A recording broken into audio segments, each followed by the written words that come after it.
राम कृष्ण हरी.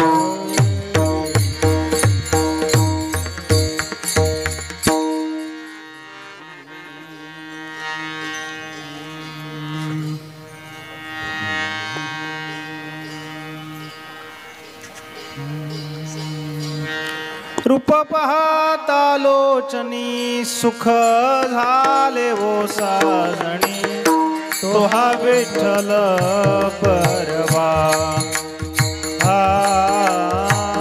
तो हा विठ्ठल परवा.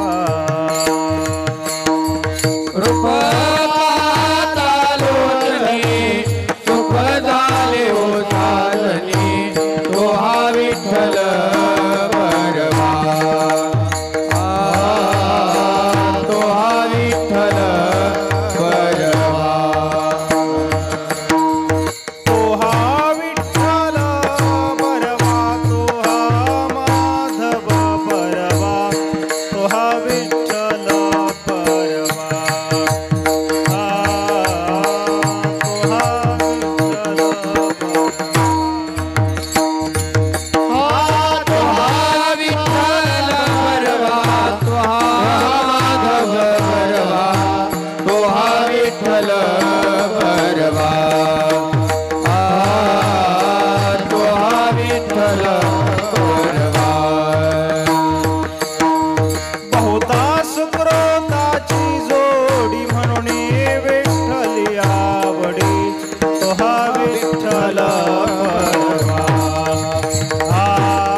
क्षणभरी आम्ही सोसिले वाईट क्षणभरी आम्ही सोसिले वाईट क्षणभरी आम्ही सोसिले वाईट क्षणभरी आम्ही सोसिले वाईट साधिले अवीट निज सुख साधिले अवीट निज सुख साधिले अवीट निज सुख क्षणभरी आम्ही सोसिले वाईट क्षणभरी आम्ही सोसिले वाईट क्षणभरी आम्ही सोसिले वाईट क्षणभरी आम्ही सोसिले वाईट साधिले अवीट निज सुख साधिले अवीट निज सुख साधिले अवीट निज सुख सांडी मांडी मागे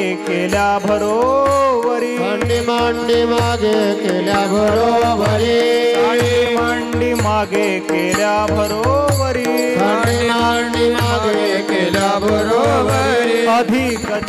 परी दुःखाची अधिकची परी दुःखाची अधिकची परी दुःखाची तुका म्हणे येणे जाणे नाही आता येणे जाणे नाही आता तुका म्हणे येणे जाणे नाही आता येणे जाणे नाही आता राहिलो अनंताची पायी राहिलो अनंताची पायी राहिलो अनंताची पायी तुका म्हणे येणे जाणे नाही आता येणे जाणे नाही आता म्हणे येणे जाणे नाही येणे जाणे नाही राहिलो अनंताची पायी राहिलो अनंताची पायी राहिलो अनंताची पायी सांडी मांडी मागे केल्या बरोबरी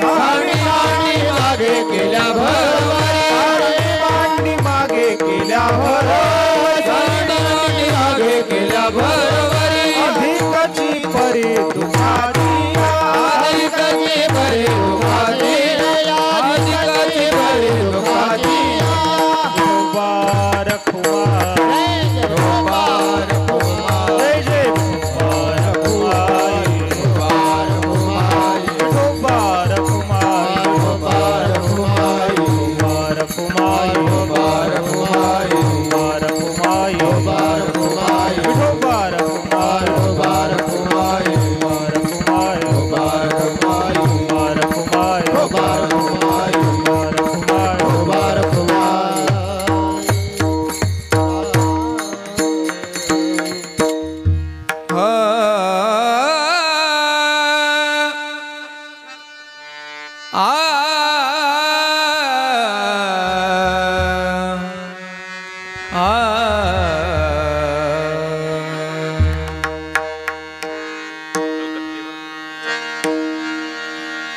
क्षणभरी आम्ही सोशिले वाईट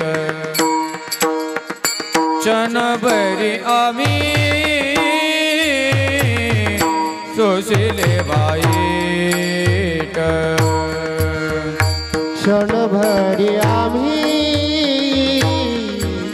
सोसिले वाईट क्षणभरी आम्ही सोसिले वाईट क्षणभरी आम्ही सोशिले वाईट क्षणभरी आम्ही सोशिले वाईट क्षणभरी आम्ही सोसिले वाईट क्षणभरी आम्ही सोसिले वाईट साधिले आवीट निज सुख साधिले आवीट निज सुख सांडी मांडी केल्या बरोबरी सांडी मांडी केल्या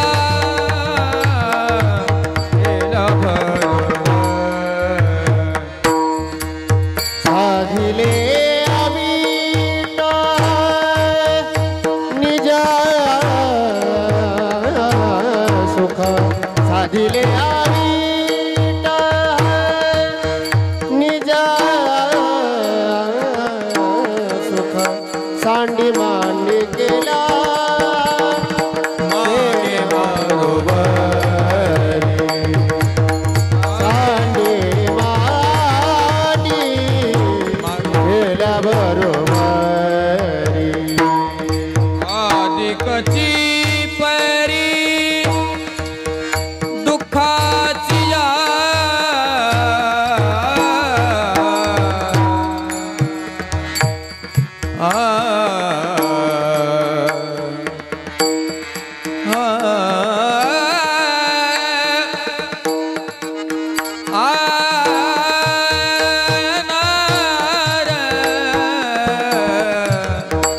अधिकची परी अधिकची परी अधिकची परी दुःखाची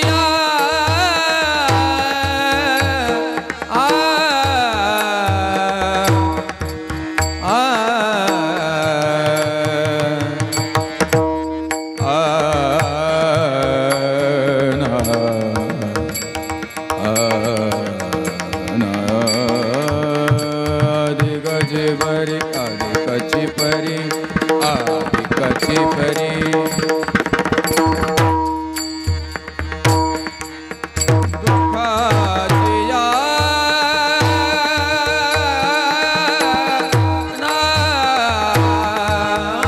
अधिकची परी दुःखाची अधिकची परी अधिकची परी अधिकची परी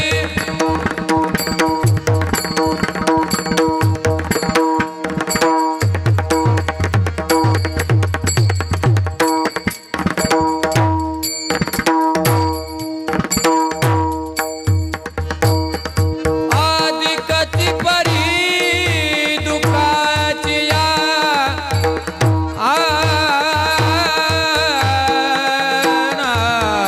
अधिकची परी अधिकची अधिकची परी दुःखाची अधिकची परी अधिकची परी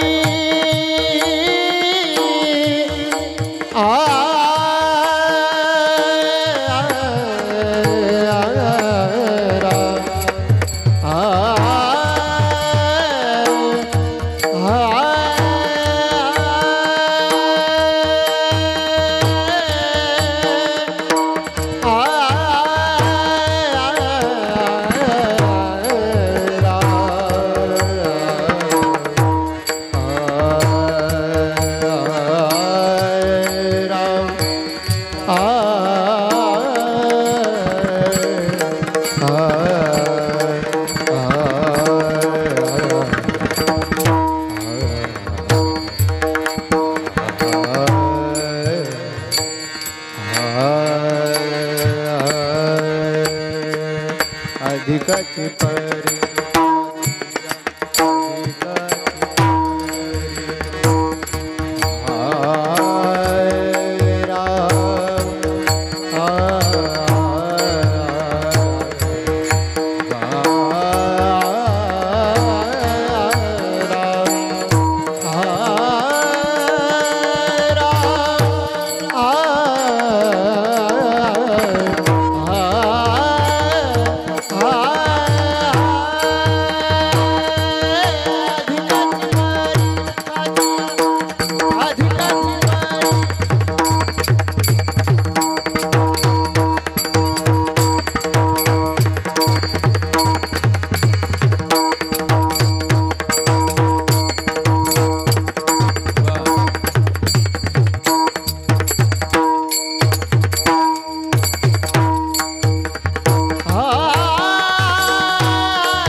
मांडी मागे केल्या बरोबरी केल्या बरोबरी हा केल्या बरोबर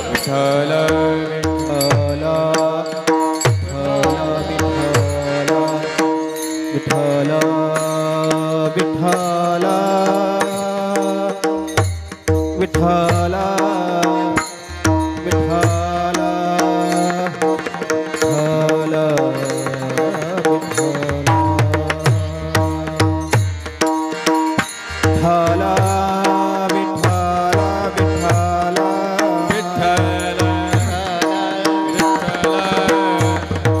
विठ्ठल विठ्ठल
वाईट, क्षणभरी आम्ही सोसिले वाईट, साधिले अवीट निज सुख, सांडी मांडी मागे केल्या भरोवरी, अधिकची परी दुःखाचिया.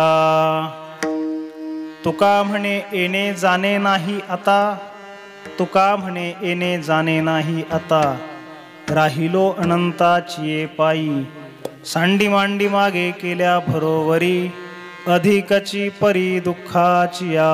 विठ्ठल विठ्ठल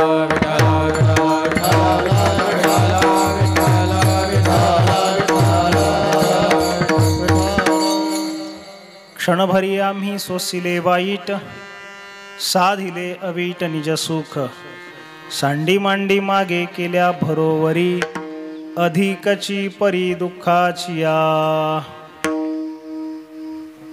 प्रस्तुत प्राप्त स्थळी आपण सर्वजण वैकुंठवासी गंगा भागीरथी शांताबाई हरी पगार, त्याचबरोबर वैकुंठवासी श्री एकनाथ पाराजी कलकत्ते यांच्या प्रथम पुण्यस्मरणाच्या तथा वर्षश्राद्धाच्या निमित्तानं सर्वजण या ठिकाणी उपस्थित आहोत. या कलकत्ते आणि पगार या दोनही परिवाराच्या द्वारा संयुक्तरित्या या पुण्यस्मरणाच्या निमित्तानं या संकीर्तनाचं आयोजन या ठिकाणी केलं गेलेलं आहे. या दोन्ही परिवाराच्या द्वारा आदरणीय बाबासाहेबांच्या माध्यमातून या सेवेचं निमंत्रण मला प्राप्त झालं. त्याकरता उपस्थित असणारे आपण सर्वच टाळकरी वृंद, गुणीजन, गायक वृंद, मृदंगमणी, संवादिनी वादक, सर्वच महाराज मंडळी, आपणा सर्वांच्या उपस्थितीत या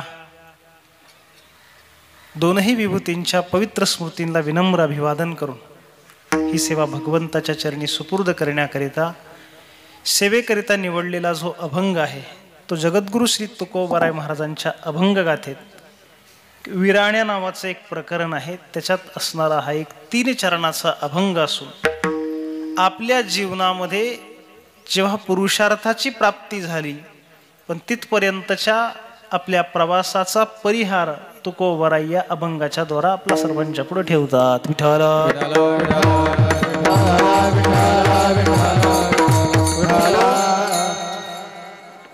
आपल्या पांगरी गावातल्या साईबाबांच्या मंदिराच्या प्रांगणात जरी आपण इथं असलो तरी सुद्धा आजच्या कीर्तनाचं निमित्त इथं काही सप्ताह नाही, गावात काही कुठं दिंडी आलेली नाही, कोणता देवाच्या जन्माचा उत्सव नाही.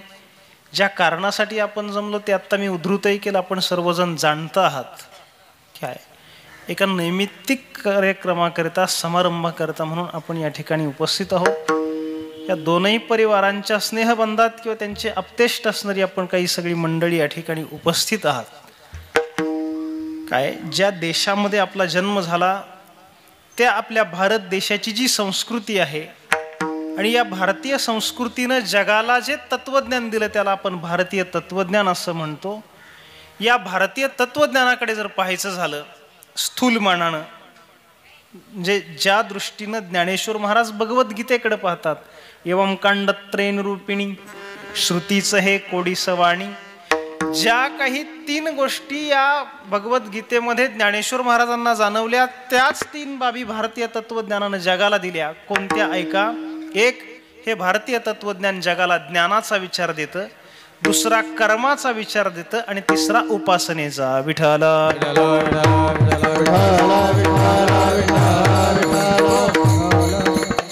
जगाच्या पाठीवर कुठेही जन्माला आलेला माणूस असू द्यात, मी फक्त भारतापुरतं बोलत नाही, जगाच्या पाठीवर माणूस कुठेही जन्माला येलेला असू द्यात, त्याच्या जीवनात ह्या 3 गोष्टी असतात. एक ज्ञान, दुसरं कर्म आणि तिसरी उपासना. ऐका, म्हणजे आता सकाळची वेळ आहे, सगळे आपण कीर्तना करता जमलो. पूर्वी म्हणजे फार पूर्वी, अगदी प्राचीन काळात नाही पण मागच्या एक 8-10 वर्षापूर्वी, आता तुमचं गाव रस्त्यावर आहे असं म्हणायचं का गावा शेजारून रस्ता गेला ते तुम्ही ठरवा. त्यामुळे दिवसभरात अनेक गाड्या इथून येतात आणि जातात, पण अगदी दुर्गम ठिकाणी जिथं काही प्रवासाची साधनं अल्प प्रमाणात उपलब्ध असतात किंबहुना इथेही गावाकरिता म्हणून जर एखादी गाडी कधी वळून आली तर ती सुरुवातीला एक पहिली एसटी गावात यायची, आणि जी पहिली गाडी गावामध्ये यायची तर त्या पहिल्या गाडीतून पूर्वीच्या काळात ते वर्तमानपत्राचा गठ्ठा खाली टाकला जायचा, त्याला आपण पेपर म्हणायचो. तर ते हातात घेऊन लोक वाचत बसायचे की 24 तासात कुठे कुठे काय घटनाक्रम घडला वगैरे.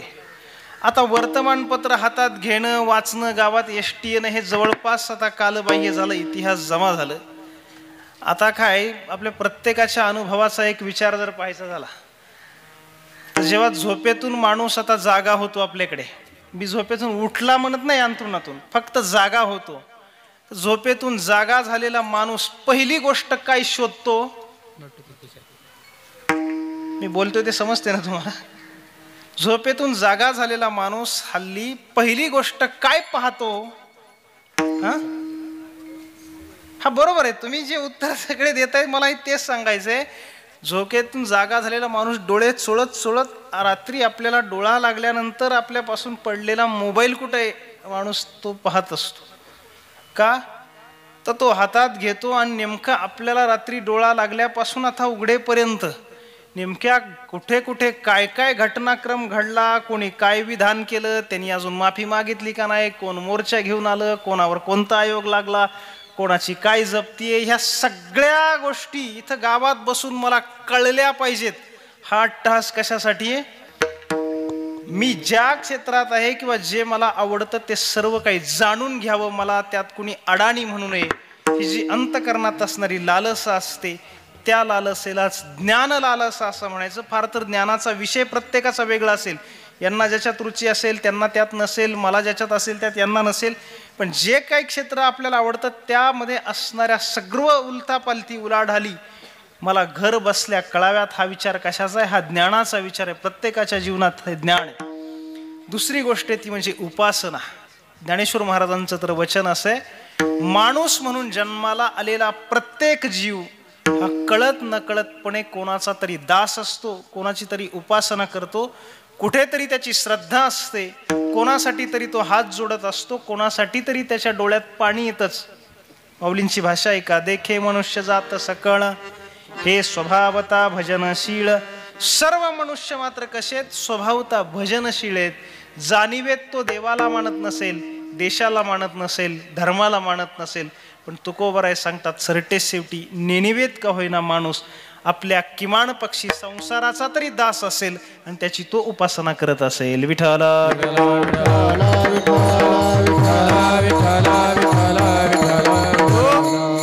म्हणून या पद्धतीनं उपासनेचा विचार प्रत्येकाच्या जीवनात आहे. आणि तिसरी गोष्ट आहे ती म्हणजे कर्म.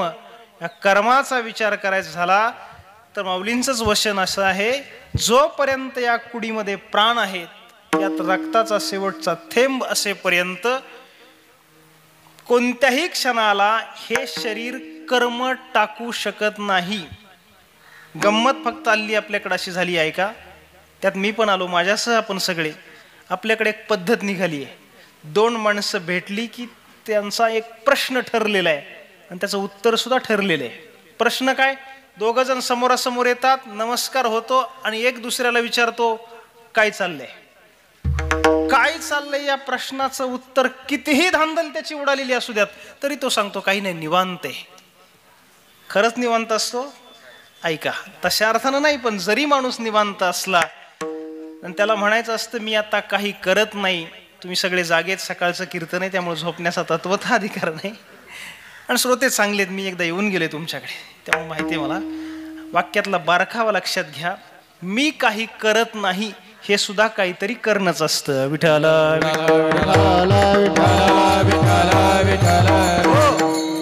काय करताय तुम्ही? काही नाही बाबा, मी काहीच करत नाही, मी निवांत बसलोय. बसणे हे सुद्धा काय आहे? व्याकरण दृष्ट्या शेवटी क्रियापदे.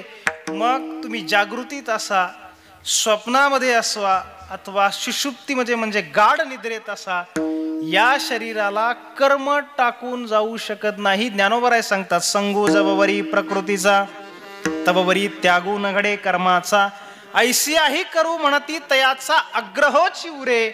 मग कोणत्याही क्षणाला या शरीराला कर्म टाकणं शक्य नसेल. उदाहरणाचं सांगायचं झालं तर भले तुम्ही जाणीवपूर्वक काही करत नाही आहात, पण तुमच्या डोळ्यांच्या पापण्याची उघडझाप ही कोणाला विचारून करण्याची गोष्ट आहे का?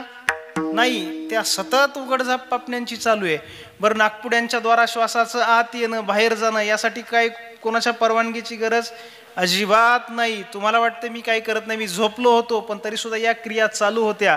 म्हणून शरीर आणि कर्म यांचा हा नित्य संबंध आहे, त्याच्यात कधीही ताटातूट होत नाही.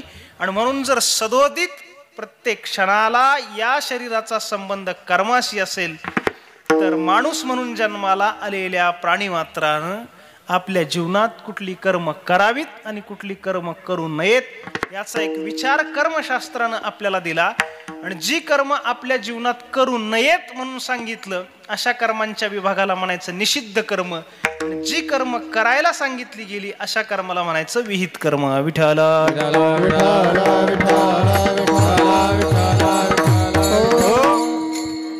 ऐका, आता या विहित कर्मामध्ये पुन्हा नित्य, नैमित्तिक, काम्य आणि प्रायश्चित्त अशा 4 प्रकारच्या कर्मांचा विचार आपल्या कर्मशास्त्रानं सांगितला.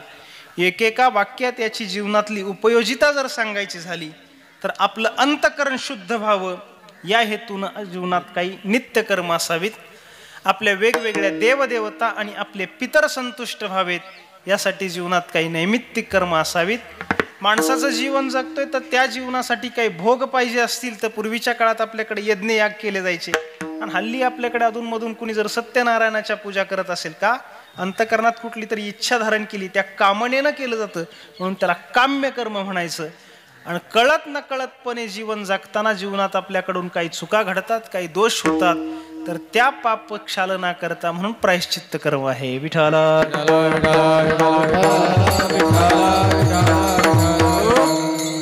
हे अत्यंत पारिभाषिक जर कोणाला डोईजड झालं असलं तर त्याकरता ज्ञानेश्वर महाराजांचा दुसरा अवतार आहे, थोडंसं त्याला सोपं करण्याकरता. कशाला म्हणायचं नित्य आणि नैमित्तिक कर्म? ज्ञानेश्वर महाराजांनी ज्ञानेश्वरीच्या 18व्या अध्यायात काही उदाहरणं सांगितली. ऐका, काय पौष महिना चालू आहे, तसा थंडीचा महिना आहे. सध्या थंडी 24 तासात पडली तर अर्धा 1 तासच पडतीये, तो भाग वेगळा आहे. पण तरी सकाळी तुम्ही उठलात, उशीर झालाय, उरकायचंय, पटकन आता पांगरीला जायचंय, इथं वर्ष श्राद्ध आहे आणि थंडी वाजते, असं असलं तरी सुद्धा शहाणा माणूस घराच्या बाहेर आंघोळ केल्याशिवाय पडणार नाही. इथं आलेली सगळी माणसं शहाणी आहेत, तुमच्या प्रामाणिकपणावर कुठली एक शंका घेण्याचं मला काही एक कारण नाही. प्रत्येक जण आपण आंघोळ करून घराबाहेर पडतो. आता आंघोळ ही गोष्ट आठवड्यातून किती वेळा करण्याची आहे? मी बोलतो ते खरंच कळते ना तुम्हाला? मग बरोबर चूक असं काहीतरी म्हणा, नुसते मना तरी डोलाव म्हणजे माझ्या लक्षात येईल. आंघोळ कधी करण्याची गोष्ट आहे? ही दररोज करण्याची गोष्ट आहे. ठीक आहे, आंघोळ झाल्यानंतर आपल्या घरात एखादं देवघर असलं पाहिजे. तर तुमच्या घरात कितीही माणसं असू देत त्याच्याशी काही कर्तव्य नाही, पण घरातल्या कुणीतरी एकानं त्या देवघरातल्या देवाची काही केली पाहिजे, पूजा केली पाहिजे. पूजा, आता एकादशीचा दिवस आहे, सकाळी तुम्ही उठलात, उद्याच एकादशी आहे, प्रसन्नपणानं तुम्ही देवघरात गेलात, देवाची पूजा केली, देवाला व्यवस्थित पाण्यानं आंघोळ घातली, दह्या दुधानं अभिषेक केला, देव व्यवस्थित पुसले, त्याला वस्त्र परिधान केली, धूप दीप नैवेद्य असा सदुपचार केला, आरती ओवाळली, नमस्कार करून तुम्ही त्या देवघरातून अत्यंत उत्साहानं उठला. पुन्हा त्या देवघरात तशी पूजा करण्याकरता किती दिवसांनी माणसाने जायचं? तुम्ही असं केल्यामुळे त्याचा अर्थ पुढची एकादशी असा घ्यायचा का? मी नाही, या एकादशीची पूजा झाली तरी पुढची एकादशी असा त्याचा अर्थ घ्यायचा नाही. दुसऱ्या दिवशी परत त्या देवघरात देवपूजेसाठी जायचंय. म्हणजे देवाची पूजा ही दररोज करण्याची गोष्ट आहे. मग त्या देवपूजेला जे पाणी आपण वापरतो ते पाणी कुठे टाकता हो तुम्ही? अंगणामध्ये एखादं तुळशी वृंदावन असलं पाहिजे, त्या तुळशीला ते पाणी टाकलं जातं. मग तुळशीला आपण ते पाणी टाकत असताना तुळशीला ते पाणी घालतो, हळदी कुंकवानं त्या तुळशीची पूजा करतो. त्यातलंच काहीसं पाणी आपण हातावरती घेतो, सूर्याला अर्घ्य देतो, त्यालाही नमस्कार करतो, तुळशीला आपण प्रदक्षिणा करतो. संध्याकाळच्या वेळेला पुन्हा त्या घरातली गृहिणी त्या तुळशीला समोर दिवाबत्ती करेल, अगरबत्ती लावेल, पुन्हा त्याची पूजा करेल. त्या घरात काही संस्काराची पावलं अधिक असतील तर देवाजवळ दिवा लावला जाईल, लहान मुलाला तिथं बसवलं जाईल, शुभम करोती म्हणण्याचा अट्टहास केला जाईल. हे सगळं घडतं.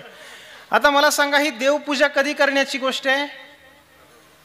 दररोज, पण दिवसात कधी? सकाळी. आता कोणाची सकाळ किती वाजता सुरू होते तो ज्याचा त्याचा स्वतंत्र भाग आहे, आपल्याला काही त्याच्याशी घेणं नाही. पण सकाळ झाली हे घड्याळाकडे बघण्यापेक्षा आपली निसर्गाची योजना काय आहे? पूर्व क्षितिजावरती सूर्याचा उदय झाला की काय झालं? सकाळ झाली. आता उदयाला आलेला सूर्य जिथं आहे तिथंच राहतो का? नाही. पूर्वेकडून तो हळूहळू हळू वरती सरकत जातो. आत्ता माथ्यावर तो असा पुढे पश्चिम क्षितिजाला जातो आणि एका क्षणाला तो दिसेनासा होतो. आपण सांगतो मावळलं म्हणजे सूर्यास्त झाला. अस्ताला गेलेला सूर्य कायमचाच अस्ताला गेलाय का? नाही. रात्र सरून गेल्यानंतर त्याचा पुन्हा उदय होणार आहे. आणि ज्या वेळेला सूर्य वायुमंडलामध्ये आपल्याला प्रत्यक्षात दिसत नव्हता त्यावेळेला रात्रीच्या वेळेला प्रकाश देणारा आकाशामध्ये कोण असतो?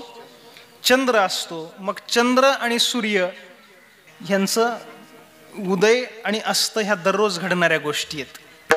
आणि तो सूर्योदय झाला की आपण देवपूजा करतो आणि तुळशीला पाणी घालून तुळशीची प्रदक्षिणा करतो.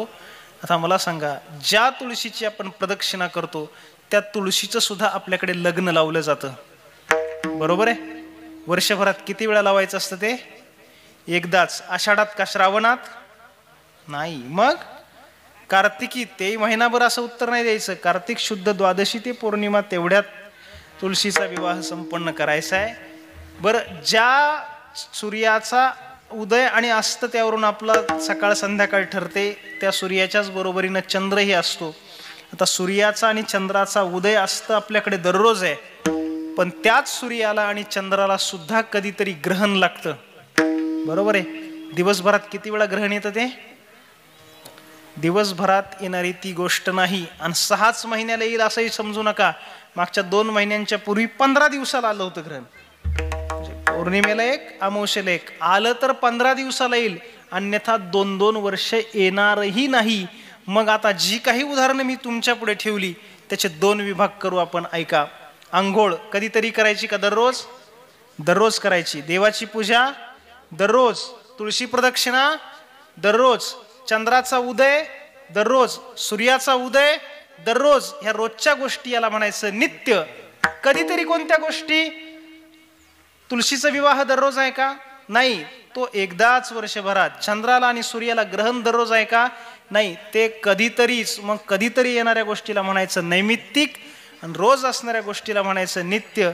ह्या नैमित्तिक गोष्टींची यादी सांगताना ज्ञानोबराय बोलतात, सोम सूर्यादी ग्रहणे एवोणी करविती पार्वणे का माता पितर मरणे अंकित जे दिवस. माझा मुद्दा इथे ज्ञानेश्वर महाराज सांगतात, जसं चंद्रग्रहण सूर्यग्रहण कधीतरी काही निमित्तानं येतं, त्या पद्धतीनं ज्या दिवशी आपल्या घरात आपल्या वाडवडिलांचा मृत्यू होतो तर त्यांच्या मरणाचा जो विवक्षित दिवस असतो त्या दिवसाला घरच्या लोकांनी जे काही करायचं असतं त्याचा अंतर्भाव या नैमित्तिक कर्मात होतो.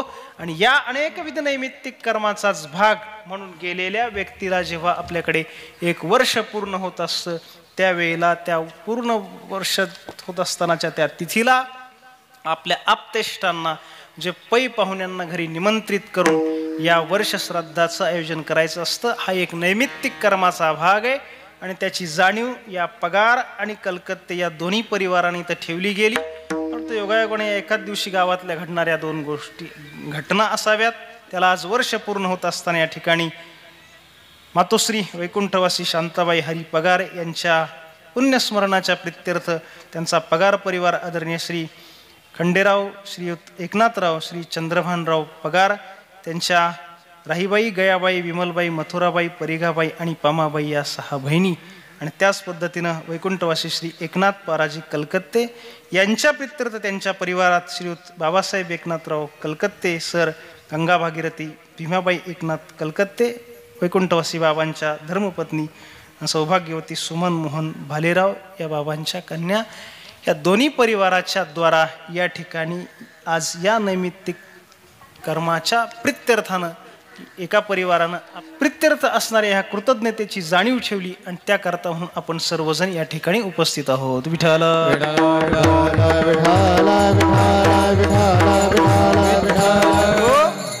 काय आज एका बाजूला इथं वडिलांचं श्राद्ध आहे, दुसऱ्या बाजूला इथं एका आईचं श्राद्ध आहे. अर्थात गेलेल्या व्यक्तीचं ते जाणं आपल्याकडे दुःखद आपण मानतो, हा भाग ठीक आहे. पण तरीसुद्धा प्रत्यक्षात या दोन्ही परिवाराशी माझा व्यक्तिशः परिचय नाही किंवा त्यांना मी कधी पाहिलेलं नाही. पण त्यांच्या त्या प्रतिमेकडे जर पाहिलं तर जेवढं, आता त्यांची दोघांची काय वय होती हेही मला माहीत नाही, पण आपल्या पिढीनं थोडासा एक विचार करून बघा. ज्या वयापर्यंत ते जगलेत, फक्त बाबांच्या त्या आई आहेत, म्हणजे या काळापर्यंत त्यांना मातृछत्र प्राप्त झालं. जेवढं वय या मंडळींचं आहे त्यांच्या वयातला अन्ना दशक स्थानचा अंक एककाच्या जागी केला आणि एककाचा दशकाच्या स्थानी, अशी उलटी संख्या करूनही जरी आपली पिढी जगली तरी आपण म्हणून दीर्घकाळ आपल्याला आयुष्य प्राप्त झालं. विठ्ठल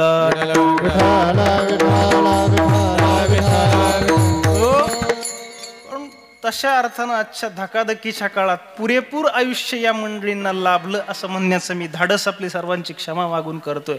आणि यांच्या प्रित्यर्थ त्या जाणीवेच्या पोटी या दोन्ही परिवारानं या उत्सव समारंभाचं इथं आयोजन केलंय. मुळात काय, आदर्श पुत्राची जी काही लक्षणं आपल्याकडे सांगितली जातात, आता ती काय प्रत्येकाच्या प्रतिभेला भरील, कोणी आपापल्या पद्धतीनं सांगेल, पण या संबंधीचा धागा पकडून जर सांगायचं झालं तर आपल्या तत्वज्ञानात श्रीमदाद्य शंकराचार्यांचा एक विचार आहे. आणि आदर्श पुत्राची लक्षणं सांगत असताना ते 3 लक्षणं सांगतात. त्रिभी पुत्रस्य पुत्रदा, जीवितो वाक्य करणाश्च, क्षयायः भूरी भोजनात गयायः पिंडदाने. आदर्श मुलगा कोणाला म्हणायचं? जोपर्यंत आपले आई वडील जिवंत आहेत तोपर्यंत त्यांची आज्ञा पाळणं हे मुलाचं पहिलं कर्तव्य. बस, जिवंत असताना दुसरं काही नाही केलं तरी चालेल, आज्ञा पाळली पुरे. पुढे क्षयायः भूरी भोजनात, ज्या दिवशी ते जातात त्यावेळेला त्यांच्या त्या विवक्षित दिवसाला भूरी भोजन, भूरी म्हणजे आपल्या आप्तेष्टांना म्हणजे पै पाहुण्यांना घरी बोलवायचं आणि त्यांना गेलेल्या व्यक्तीच्या प्रित्यर्थ गोड जेवण द्यायचं, याला भूरी भोजन म्हटलं जातं. हे मुलाचं दुसरं कर्तव्य. आणि तिसऱ्या कर्तव्याचा विचार सांगताना आचार्य बोलतात, गयायः पिंडदाने. जर आपल्या जीवनात आपल्याला कधी तीर्थयात्रा करण्याचा प्रसंग प्राप्त झाला आणि आपण तीर्थयात्रेसाठी घर सोडून गेलो तर आपल्या देशात असणाऱ्या त्रिस्थलीपैकी गयेला जर आपण गेलो तर गयेला गेल्यानंतर तिथून रिकाम्या हातानं परत यायचं नसतं, आपल्या वाडवडिलांच्या करता तिथं पिंड द्यावा. म्हणून शंकराचार्य सांगतात गयायः पिंडदाने. आता आपल्यावरती वारकरी पंथाचे असणारे संस्कार आहेत, आपण वारकरी संप्रदायाचे अनुयायी मंडळी आहोत. आपल्या वारकरी तत्वज्ञानात हा विचार जर पाहायचा झाला तर जगद्गुरु तुकाराम महाराजांचं जीवन आपल्या डोळ्यासमोर आहे. पुणे जिल्ह्यात असणारं इंद्रायणीच्या तटावरचं देहू हे तुकोबरायांचं जन्मगाव आहे. देहूच्या परिसरात असणारा भंडारा, भामचंद्र आणि घोराडेश्वर ह्या 3 डोंगर म्हणजे तुकोबरांची साधना स्थली आहे. तिथून अंतरावर, हाकेच्या अंतरावर असणारी ज्ञानोबरायांची आळंदी हे तुकोबरायांच्या जिव्हाळ्याचं ठिकाण आहे. आणि परमात्मा पंढरीनाथाचं महायोगपीठ पंढरपूर क्षेत्र, ही 5 ठिकाणं सोडली तर तुकोबराय कुठं गेले नाहीत, त्यांना जाण्याची तशी काही गरज वाटली नाही. पण तुकोबरायांच्या काळात काही मंडळी उत्तर भारतात तीर्थयात्रेला जायला निघाली तेव्हा ती माणसं तुकोबरायांचा आशीर्वाद घेण्याकरता महाराजांकडे आली. महाराज तुम्हाला यायचंय का तीर्थयात्रेला?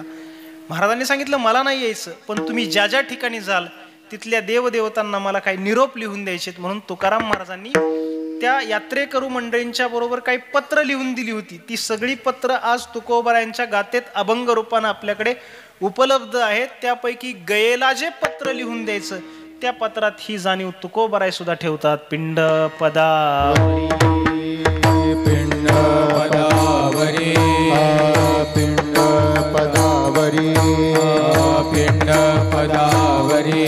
दिला आपोलिये करी, दिला आपोलिये करी, दिला आपुलिये करी, दिला आपुलिये करी, दिला आपुलिये करी, दिला पिंड पदावरी, दिला आपोलिये करी, दिला आपोलिये करी, दिला आपोलिये करी. पिंड पदावरी, दिला आपुलिये करी,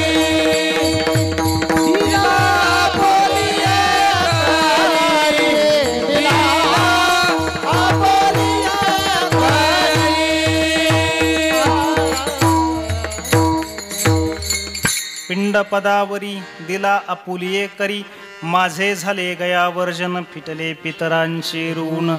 तुकोबर आहे त्या कृतज्ञतेची भाषा बोलतात आणि पितरांच्या ऋणाचा विचार करतात. आता काय हल्ली आज या वर्ष श्राद्धेन त्या करता इथं यांनी आयोजन केलं, आपण सगळे जमलो. आता आपल्या अवतीभोवती एक नवीन विचार प्रवाह निर्माण झालाय. तो अगदी तुमच्या माझ्या उमऱ्यापर्यंत येऊन ठेपला, त्याला आपला नाईलाज आहे. स्वतंत्र देशाचे स्वतंत्र नागरिक, कोणी सांगायचं आणि कोणी ऐकायचं हाच प्रश्न आहे. आता लोक सांगतात ते शरीर गेल्यानंतर त्याची काहीतरी विल्हेवाट लावा. विल्हेवाट लावा म्हणजे ठेवताच येत नाही म्हणून विल्हेवाट लावायची. तुम्ही सांगतात तिसऱ्या दिवशी हे करा, तिथली राख इकडे काढा आणि इकडे टाका, ते अस्तींचं अमुक करा, 10व्या दिवशी हे करा, दररोज ते करा, 13वा करा, 15वा करा, महिन्याला एक करा, वर्ष श्राद्ध आम्हाला ते नाही करायचं. नाही केलं तर हा जर कोणाचा प्रश्न असेल तर त्या प्रश्नाला उत्तर 2500 वर्षापूर्वी या देशात देऊन ठेवलं. यत्र श्राद्ध विवर्जितः न तत्र जायन्ते शूरः न च आरोग्यम न दीर्घायु भवन्ति. ज्या घरात विवक्षित दिवसाला वाडवडिलांची श्राद्ध कर्म होत नाहीत त्या घरात कधीही शूर पुरुषाचा जन्म होत नाही. पुढे न च आरोग्यम, त्या घरातल्या माणसांचं आरोग्य चांगलं राहत नाही. आणि पर्यायानं मग न दीर्घायु भवन्ति, त्या घरातली माणसं अकाली त्यांचे मृत्यू होतात. आता ऐका, जेव्हा सगळं काही आलबेल असतं ना, त्या अनुकूलतेत माणूस कोणालाच मानत नसतो. सदरा आपला छाती आपली आहे, ती ताणल्यानंतर बटन तुटलं तर आपल्यालाच टाचायचं हे माहीत असतं ना. एखाद्याच्या पुढं माणूस असा गुरमीत चालतो. कधी अनुकूल असताना, संकट आल्यानंतर माणसं घाबरतात. तरी मागची 2 वर्ष तशी खतरनाक येऊन गेली. तर ती 2 खतरनाक येऊन गेली. कसं तरी आपलं बरं चाललं होतं. मध्ये त्या लंपीमुळं ते जनावरांचा गावोगाव असणारे बाजार बंद झाले होते. ते बाजार उठला आपण म्हणायचो. आता ती लंपी गेली. आता आवाहन केलं जाते पंचायत समितीकडून अनेक ठिकाणी की आता या आठवड्यापासून बाजार भरेल. त्यांचा भरायची वेळ आली तोपर्यंत माणसाचा उठतो का काय, अशा बातम्या यायला लागल्या. विठ्ठल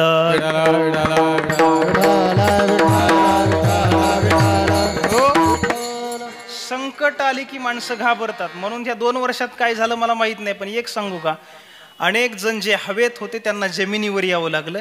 आणि जमिनीवर असणाऱ्या अनेकांच्या पायाखालची जमीन कुठं सरकली हे त्यांना समजलं नाही. संकट आल्यानंतर माणसं घाबरतात. आणि मग आमच्या घरात असं संकट वारंवार का येतं, एवढे उपचार केले, तेवढे डॉक्टर दाखवले, तरी सुद्धा याचं परिणाम फल कसं काय होत नाही, इलाज कसं काय होत नाही. त्याकरता माणूस मग कोणालाही विचारायला तयार होतो. आणि कोणी काहीही उपाय सांगू द्या, कशावरही विश्वास न ठेवणारा माणूस मग नको तिथेही विश्वास ठेवायला तयार होतो. आणि कामापेक्षा जास्त दैववादी, ज्याला अंधश्रद्धाळू म्हणलं जातं ना, असा धोका खरा तिथं असतो. पण त्यातला एक भाग तुम्ही सगळे माझ्यापेक्षा अनुभवानं ज्येष्ठ आणि वडीलधारी माणसात आपल्या अवतीभोवती असं बघा. जेव्हा एखाद्याच्या घरात असा सतत काहीतरी पीडा लागलेली असते त्यावेळेला मग तो जेव्हा इकडे तिकडे विचारतो तेव्हा 4-2 ठिकाणी त्याला ते पाहणारी मंडळी सांगतात, तुमच्या घरात कोणाचा अकाली मृत्यू झालाय का, कोणाचं काय श्राद्ध कर्म राहिले का. तो सांगतो नाही. ते म्हणतात घरी जा, नीट विचारा, वडिलांना विचारा, वडील नसतील तर चुलत्याला विचारा, भावकीत विचारा, आत्याला विचारा, पण काहीतरी राहिले. आणि मग उपाय त्यांना सांगितला जातो. आता इथं नाशिक जिल्ह्यात असल्यामुळे तुम्हाला पटकन समजेल, त्र्यंबकेश्वरला जा. हा, आता कंसात त्याच्या अंतर्गत काका लोकांच्या कमिशनची साखळी पांगरीपासून त्र्यंबकपर्यंत असेल तर त्याचं समर्थन मी नाही करत. विठ्ठल हो, पण हा एक भाग आहे का तुकाराम महाराजांची भाषा आहे. हे आपलेच वाडवडील असतात, पण त्यांची असंतुष्टी ही त्याच कुळाच्या घाताला कारण ठरते. हा कटा त्यांचे करी ती पितारा, वंशी दुराचार पुत्र झाला, वंशी दुराचार पुत्र झाला. हा कटा करी पितर, वंशी दुराचार पुत्र झाला, वंशी दुराचार पुत्र झाला. घरीच पितर वंशी दुराचार पुत्र झाला, वंशी दुराचार पुत्र झाला. कटा कटा करीती पितर, वंशी दुराचार पुत्र झाला, वंशी दुराचार पुत्र झाला. हा कटा त्यांचे करीती पितर वंशी दुराचार पुत्र झाला. आता माणसांचा एक प्रश्न असतो, ते गेल्यानंतर काय त्यांचा संबंध? असं नसतं. ऐका, काय कर्म करण्यात तुम्ही स्वतंत्र आहात. त्याचा फार विस्तार मी करत नाही, फक्त थोडं समजून घेऊन पुढे चला. इथं जेव्हा एखादा जीव जन्माला येतो तर जन्माला आलेला जीव हा आपलं कर्म घेऊन जन्माला येतो. काही ठिकाणी या जगाच्या पाठीवर सांगितलं जातं तो पाप घेऊन येतो, असं नाही. आमची भगवद्गीता कृष्ण परमात्मा उभे राहिले आणि त्यांनी अर्जुनाला सांगितलं जीव इथं आपलं कर्म घेऊन जन्माला येतो.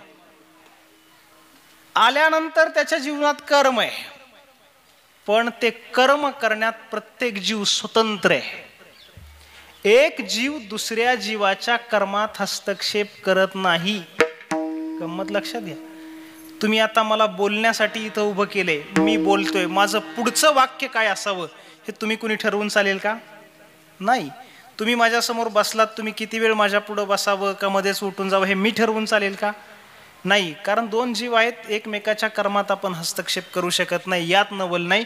इथला वेदांत सिद्धांत असा आहे, ईश्वर सुद्धा जीवाच्या कर्मात हस्तक्षेप करत नाही. तो फक्त न्याय्य भूमिकेत राहतो.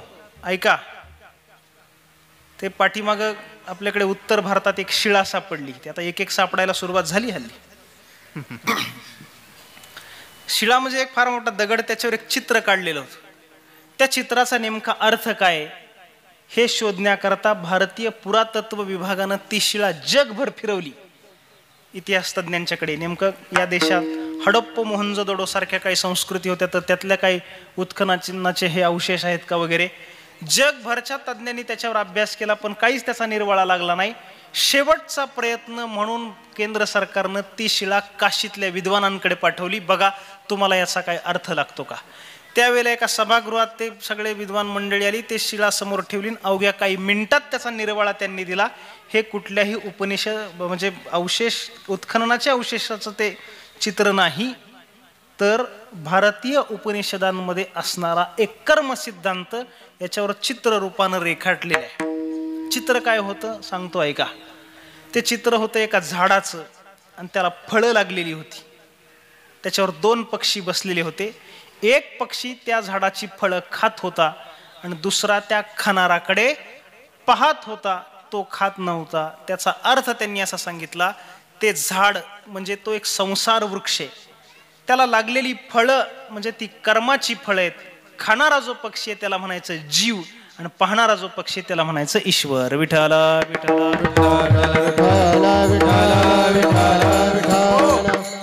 खाणारा खातोय ना, पाहणारा त्याला अडवत नाही, खातोय खा. मग किती गुणाने खायचं का त्यात काय उन्मत्तपणा दाखवायचा आपलं आपण ठरवायचंय. फक्त शहाण्यानं तो मला पाहतोय हे विसरायचं नाही. हे हात मिळालेत ना तुम्हाला, समोरून कुणी आलं तर नमस्कारासाठी जोडायचे का कुणावर उगारायचे आपलं आपण ठरवायचे. वाचा मिळालीये, हातात ज्ञानेश्वरी घेऊन कधीतरी ओव्या वाचायच्या का बाजूला ठेवून शेजारणीला शिव्या द्यायच्या आपलं आपण ठरवायचे. पण दोन गोष्टी वेगळ्या आहेत, त्याचा परिणाम वेगळा आहे आणि त्या केलेल्या कर्मानुरूप त्याचं फल देण्यात पाहणारा म्हणजे तो ईश्वर हा साक्षी भावानं बसलेला आहे. तो अत्यंत बारकाव्यानं त्यात न्याय करतोय, त्यात कुठल्याही प्रकाराचा कमी जास्तपणा नाही. आणि म्हणून पुढचा कर्माचा सिद्धांत आहे का, कर्म करण्यात तुम्ही स्वतंत्र आहात हा एक भाग आहे, पण तुम्ही केलेल्या कुठल्याही कर्माचं 100% फळ तुम्हाला प्राप्त होतं ह्या भ्रमात राहू नका. आपण केलेल्या कर्माचा फक्त 1/4 हिस्सा, टक्केवारीत सांगायचं तर फक्त 25% भाग आपल्याला मिळतो. तुमचा प्रश्न असेल राहिलेला भाग जातो कुठं, तर ऐका, आपण केलेल्या कर्माचे 4 विभाग होतात. त्यातला एक भाग ज्या देशावर आपली राजसत्ता करत असतो त्या राजसत्तेला प्रजेनं केलेल्या कर्माचा एक हिस्सा जातो. म्हणून यथा राजा तथा प्रजा ही म्हण आपल्याकडे रूढ आहे. आपण केलेल्या कर्माचा फलभाग ज्या गुरूंचे आपण अनुग्रही आहोत, शिष्यानं केलेल्या कर्माच्या एका फलभागासाठी गुरुला जबाबदार धरलं जातं. म्हणून तुकाराम महाराजांनी शहाण्या माणसाला जाग केलं, शहाण्याने जास्त शिष्य जमवण्याच्या भानगडीत पडायचं नाही. तुकोबराय सांगतात, मेघवृष्टीने करावा वर्षाव परी गुरुने न करावा शिष्य. तिसरा भाग जातो कुठे, तिसरा भाग जातो ज्या घराचे आपण वंशज आहोत, तर आपल्या वाडवडिलांना आपण केलेल्या कर्माचा एक भाग जातो. ऐका, असं कोणाच्या घरात घडू नये. पण उदाहरणासाठी मला कल्पना करू द्या, एखाद्याच्या घरात एखाद्या 20-22 वर्षाच्या तरुण मुलाचा कुठेतरी पाय घसरला, त्याने एखादी चोरी केली, खून केला, दरोडा काहीतरी केला, आणि तो गुन्हा केल्यानंतर तो गुन्हेगार मुलगा ज्या वेळेला फरार होतो, सापडत नाही कोणाला, तेव्हा तालुक्याच्या ठिकाणावरून गावात शोधायला आलेलं पोलिसांचं पथक त्या गावातला गुन्हेगार मुलगा सापडत नाही म्हणून कधी त्या गावचं मंदिर त्यांनी सील केलंय का? नाही. का ग्रामपंचायतच्या भोवती पहारा देत बसतात ते? कारणच नाही. मग ते जातात कुठं? ज्या घरामध्ये तो राहत असतो त्या घराच्या भोवती त्यांचं कुंपण असतं, घरातल्या लोकांवरती अत्यंत बारकाईने त्यांची नजर असते. हे जातात कुठे, येतात कुठं, कोणाच्या संपर्कात आहेत, मग त्यांचे फोन टॅपिंग. मला सांगा, गुन्हा आईवडिलांनी केलाय का? गुन्हा आईवडिलांचा नाही, पण तरी सुद्धा त्यांना त्रास का, हा प्रश्नच विचारायचा नाही. कारण कर्माचा सिद्धांत आहे, संततीनं केलेल्या एका कर्मासाठी त्यांना जबाबदार राहायचे, तो फलभाग त्यांना जाणार आहे. वाईटाचंच उदाहरण कशाला द्यायचं, चांगल्याविषयी बोलू आपण. आपल्या समाजात हल्ली काही वेगवेगळे पुरस्कार दिले जातात, त्यात आदर्श माता आणि आदर्श पिता ह्या पुरस्काराची एक संकल्पना आहे. अजून तरी माझ्या माहितीप्रमाणे या महाराष्ट्रात 25 वर्षाच्या आईला आणि 30 वर्षाच्या बापाला हा पुरस्कार दिलेला नाही. तो पुरस्कार असतो कोणाला? तो अगदी 60, 65, 70, 75, 80 वर्ष वयोगटातल्या म्हातारा म्हातारीचा सन्मान. त्यांना कळत नाही ही माणसं कशासाठी जमलेत, माझ्या गळ्यात हार का घातलाय, शाल का टाकली, हे टाळ्या का वाजवतात, त्यांना कशाचंच भान नसतं. पण तरी त्यांचा सन्मान असतो, ते त्यांचं कर्तृत्व नाही. मग त्यांनी जी संतती समाजाला दिली, त्या संततीचं जे काही समाजाप्रती असणारं अपार योगदान आहे, त्याच्या कृतज्ञतेच्या पोटी समाज त्यांचा सन्मान करत असतो. हे उदाहरण जसं मी तुम्हाला सांगितलं, आपण चांगलं केलं तर त्यांची मान उंचावते आणि आपण वाईट केलं तर त्यांना त्रास होतो. हे जिवंत असताना जसं गेले की लगेच विषय संबंध संपला असं समजू नका. तुम्ही म्हणाल कसं काय? सांगतो ऐका. एखादा माणूस आजारी पडतो, दवाखान्यात जातो, डॉक्टर सांगतात काय झालंय, तो सांगतो माहीत नाही हो, पण थोडंसं चाललं तरी धाप लागते, मध्येच बसावंसं वाटतं. घरात पहिल्या मजल्यावरून दुसऱ्यावर जाताना पायऱ्या चढवत नाहीत, फार दमल्यासारखं होते, 10 किलोचं ओझं उचलत नाही. मग डॉक्टर त्याच्या वेगवेगळ्या तपासण्या करतात आणि मग त्याचा अहवाल येतो. मराठीत हल्ली त्याला आपण रिपोर्ट म्हणतो. आणि मग तो टेबलावरती ठेवून डॉक्टर सांगतात तुम्हाला अस्थमा झालाय. अस्थमा शब्दाचा अर्थ, अस्थमा म्हणजे दमा. तुम्हाला दमा झाला हे समजलं की डॉक्टर लगेच त्याला दम्याची औषधं देत नाही. थोडा दम घेऊन डॉक्टर मध्ये त्याला एक प्रश्न विचारतो. दम देऊन नाही म्हणलं, दम घेऊन म्हणलं. काय प्रश्न विचारतो डॉक्टर? त्याला विचारतात तुझ्या घरात असा त्रास कोणाला आहे? तो सांगतो कोणालाच नाही. वडिलांना नव्हता, चुलत्याला नाही, आजीला नाही, आजोबाला नाही, आत्याला नाही. डॉक्टर डोक्याला हात लावतात, याच्या घरात कोणालाच नाही, याला कसा काय त्रास झाला? हा त्यांचा संवाद ऐकून बाजूला खुर्चीवर बसलेली त्याची म्हातारी आई उठते, डॉक्टरच्या टेबलावर हात टेकते आणि सांगते डॉक्टर तुम्ही जो प्रश्न विचारताय तोही बरोबर आहे आणि हे जे उत्तर देतोय तोही बरोबर आहे. दोन्ही कसं बरोबर? त्याचा उलगडा करताना ती बिचारी आई सांगते डॉक्टर याच्या वडिलांना चुलत्याला कोणाला असा त्रास नव्हता, ही गोष्ट बरोबर आहे, पण असा थोडासा त्रास माझ्या एका चुलतीला होता. मग डॉक्टर सांगतात बरोबर आहे, हे इकडून नाही इकडून आलेले. विठाला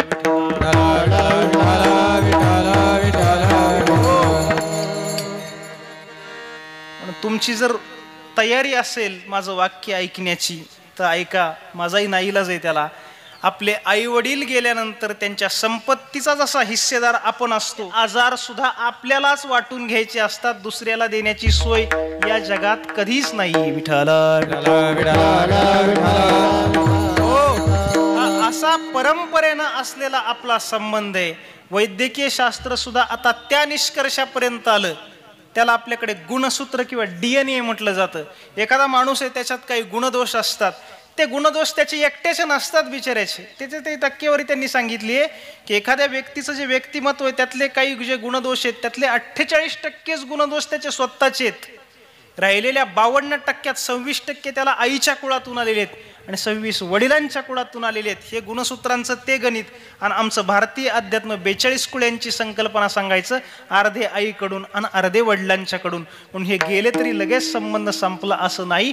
त्यांच्या प्रित्यर्थ काही सत्कृत्यांचा विचार आहे, सत्कर्मांचा, आणि त्या सत्कर्मांचाच भाग म्हणून या पुण्यस्मरणाचं निमित्त आहे आणि त्या ठिकाणी म्हणून इथे यायचं असतं. हे येण्याच्या मागची 2 कारणं असतात. त्यांच्या स्नेहबंधात असणारी आलेली आपण सगळी माणसं आहेत. एका बाजूला त्यांची आई गेलेली, दुसरीकडे दुसऱ्या परिवारात त्यांचे वडील गेलेले. अशी घटना घडली की आपण तिथं जातो. जाताना दोन गोष्टी आहेत. ज्यांच्या घरात घटना घडली त्या व्यक्तीच्या जाण्यानं पोकळी निर्माण झाली तर तिथं त्यांच्या सांत्वनासाठी जायचं, हा एक भाग. आणि दुसरी गोष्ट आपल्यासाठी तिथं अंतर्मुख व्हायचंय. तुकोबराय सांगतात, एक पाह तसा एकाची दहने, सावध त्या गुन्हेगारे न व्हा. तिथं गेल्यानंतर माणूस थोडा अंतर्मुख होतो. कुठं? स्मशानात. पण तो पुन्हा माघारी आला की आंघोळी बरोबर ते सगळं अंतर्मुखता त्याची धुवून जाते. हा भाग वेगळा आहे त्यातला. पण त्यात अंतर्मुख व्हायचे आणि जीवनाकडे बघण्याची एक दृष्टी या निमित्तानं प्राप्त करायची. काय? आता ज्याला जीवनात कुठलं गांभीर्यच नसतं त्याच्या दृष्टीनं ना त्याला कुठली साधना काय करू शकत, ना त्याला कीर्तन काय करू शकत, ना त्याला ग्रंथ काय करू शकत. त्याच्या जीवनाला काही ध्येय धोरणच नाही. म्हणजे ते असं उदाहरण आपल्याकडे सांगितलं जातं. एक रेल्वेचं स्टेशन आहे. आता ते आमच्याकडे दौंडचं आहे, इकडचं माहित नाही मला. त्या तिथून सगळीकडे इकडे मनमाडलाही गाडी येते, खाली सोलापूरलाही जाते, तिकडे मुंबईलाही जाते. त्या फलाटावरती दोन माणसं गप्पा मारत बसली आणि गप्पा मारताना त्यांच्या गप्पा सुरू झाल्या. दोघांनी एकमेकाला एक सामायिक प्रश्न विचारला, कुठं जायचंय? कारण प्रवासाला निघाले. एक जण म्हटलं मला सोलापूरला जायचं आहे, दुसरा म्हटलं मला मुंबईला जायचंय. आणि हे दोघं तिथं मधल्या स्टेशनवर उभे आहेत. काही वेळानंतर गाडी आली. ती उतरणारी माणसं चढणारी त्या सगळ्या गर्दीत त्यांची ताटाटूट झाली आणि ज्याला मुंबईला जायचं होतं तो त्या गाडीमध्ये चढला. कारण गाडी पुण्याच्या दिशेनं निघाली होती, पुण्यामार्गे मुंबईला जाणार. तो गाडीत बसल्यानंतर त्यानं पाहिलं डब्यामध्ये तर समोर मगाशी जो आपल्याबरोबर गप्पा मारत होता तो माणूस त्याला दिसला. त्याला कुठं जायचं होतं? त्याला सोलापूरला जायचं होतं. याला असं वाटलं की बिचाऱ्याची गडबड झाली आणि तो सोलापूरची गाडी समजून या गाडीत आला का काय, म्हणून तो पळत पळत त्याच्याजवळ गेला आणि सांगितलं, भाऊसाहेब अहो तुम्हाला सोलापूरला जायचं होतं ना? हो. आपण गाडी तर मुंबईला चालली. त्याने सांगितलं जाऊ द्या. जाऊ द्या? अहो आपण इथं मध्ये दौंडमध्ये गाडी सोलापूर राहिलं, तिकडं मुंबई इकडं, असं नका करू. पुढच्या स्टेशनला तुम्ही उतरा, तिकडून गाडी येईल त्यात बसा. हा कासा विसून त्याला सांगत होता. तो निवांत. त्याने सांगितलं अहो काय असं करताय, सोलापूर तिकडे मुंबई इकडे, तुम्हाला तिकडे जायचंय. याने सांगितलं जाऊ देव, कुठं जिथं गाडी जाईल तिथं मला जायचंय. असं का? त्याने सांगितलं सोलापूर येऊ नाही तर मुंबई येऊ, कुठं तरी जाऊन पटरीवर भीकच मागायची आहे. विठाला असं वैचारिक दारिद्र्यानं युक्त असणारं भिकारड जीवन असेल तर त्याला कुठलंही तत्वज्ञान काही करू शकत नाही. पण तुकोबारायांसारख्या विचारी महापुरुषांचा एक जीवन आहे. म्हणून का संतांच्यात आणि आपल्यात फरक आहे, एक भाग लक्षात घ्या. आज हा सोहळा इथं एका बाजूला पगारांच्याकडून काही मंडळी इथं पाहुणे आलेली असतील, दुसऱ्या बाजूला कलकत्त्यांच्याकडून आली असेल. का? त्यांच्या एक आई आणि त्यांची वडील आणि तिच्या सोहळा आहे. सोहळा कशाचा आहे? तो सोहळा मरणाचा आहे. गंमत इथं अशी आहे, जगात जन्म आणि पुढे त्याला अनुसरण मृत्यू. आता कशानं गेले आपण प्रश्न विचारतो, ते कशानं गेले, ते कशानं गेले, मग उत्तर सांगितलं जातं आपल्याला, ह्यानी गेले त्यांनी. ही सगळी वरवरची उत्तर आहेत. खरं उत्तर असे त्यांचा जन्म झाला होता म्हणून मृत्यू झाला, हे सर्वांसाठी एकच उत्तर आहे. आणि दोन्हीचा सोहळा आहे. ज्ञानेश्वर महाराज असं सांगतात, शरीराच्या पायपा शरीराच्या जन्म देहाच्या गावालिया, जन्म मृत्यूच्या सोहळिया ना म्हणू नये धनंजयाजिया परी. देहाच्या गावाला आलेल्या जीवानं जन्माच्या आणि मृत्यूच्या सोहळ्याला नाही म्हणायचं नाही. संतांच्यात आपल्यात फरक इथे आहे. आपली गंमत अशी आहे, जन्माचा सोहळा साजरा करा असं सांगण्याची गरजच नाही. जग इतकं आसुसलेलं आहे. बघा, माझं जर काही चुकत असेल तर कीर्तनानंतर तेवढ्या घाईत येऊन मला भेटान सांगा की असं घडत नाही समाजात. कसं? मी सांगतो पुढे. एखादं नवीन लग्न होऊ द्यात आणि वर्ष 6 महिने ते दोघंच असू द्यात. एखाद्या दुसऱ्याच्या लग्नात, वर्षश्राद्धात, कुठल्या मेळाव्यात, अगदी पुढचं सांगू का, एखाद्या अंत्ययात्रेत सुद्धा तिथली एखादी म्हातारी हळूच त्या पुरीच्या कानाला लागते, नवविवाहितेच्या, आणि विचारते, अगं आहे का नाही काय? कळते ना माझं बोलणं? चुकत असलं तर मला नंतर सांगा. का? जन्माच्या सोहळ्याला माणसं इतकी आसुसलेली आहेत. आजीला वाटतं मला नातवंडाचं तोंड कधी पाहायला मिळेल, आईला वाटतं माझं वंध्यत्व दूर होऊन मला वात्सल्य कधी सिद्ध करता येईल, वडिलाला वाटतं माझ्या पुरुषार्थाच्या सिद्धीसाठी कोणीतरी माझ्या पोटी कधी जन्माला येईल. का? जन्माच्या सोहळ्यासाठी जग इतकं आसुसलेले. मग एखादी माता गरोदर आहे असं कळलं की तिथून सोहळा सुरू.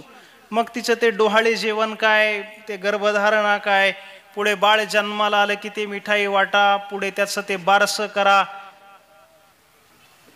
पुढे ते पूर्वी फार पुढे असायचं, 1 वर्ष पूर्ण झाल्यानंतर त्याचा वाढदिवस असायचा. हल्ली तर दर महिन्याला सुरू झाले. ते काहीतरी भाजीपाला गोळा करायचा, 1चा आकडा, दुसऱ्या वर्षाला 2चा, 3चा. मला काळजी वाटते काही दिवसानंतर माणसं सगळी कामं टाकून 365 दिवस तेच करतात का काय कोणास ठाऊक. विठ्ठल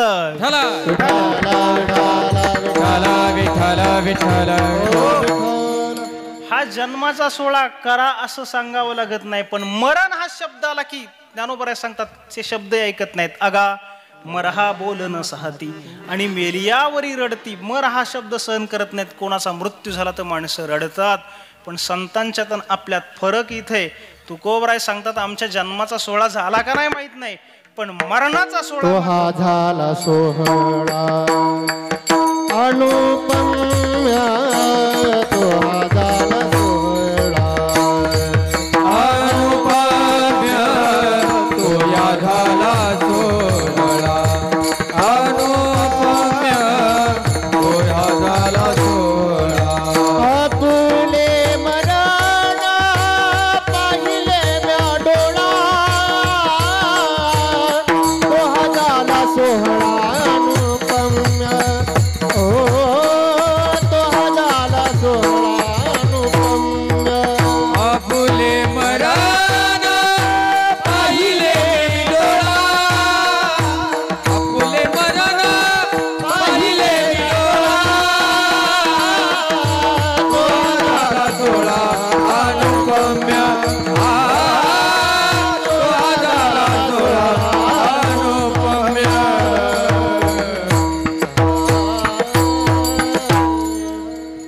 हे तुकोबरांचा अनुभव आहे. ते सांगतायत आपुले मरण पाहिले म्या डोळान, तो झाला सोहळा अनुपम. त्याला उपमा देता येत नाही एवढा सोहळा झाला.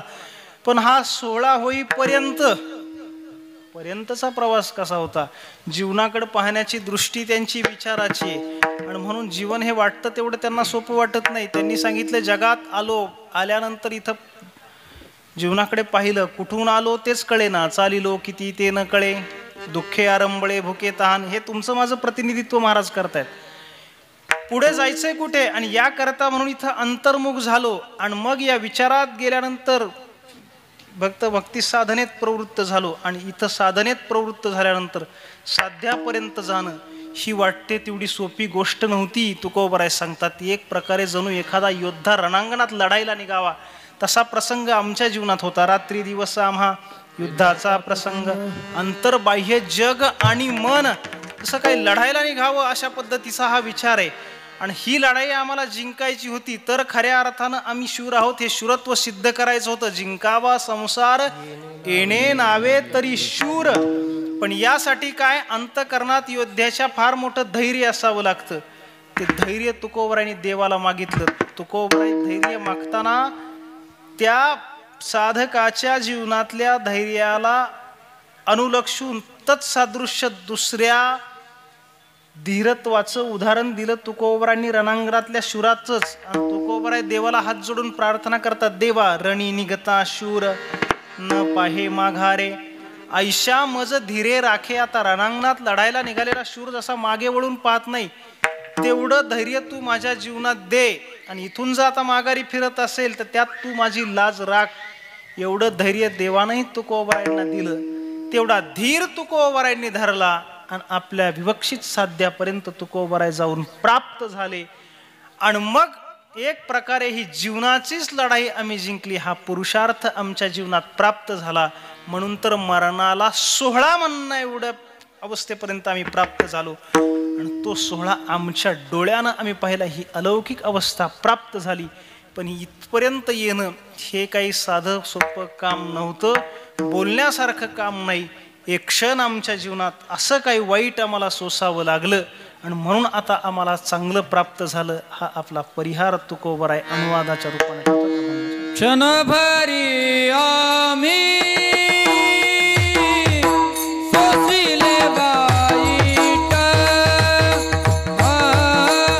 क्षणभरी आम्ही सोसिले वाईट, क्षणभरी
साधिले अविटा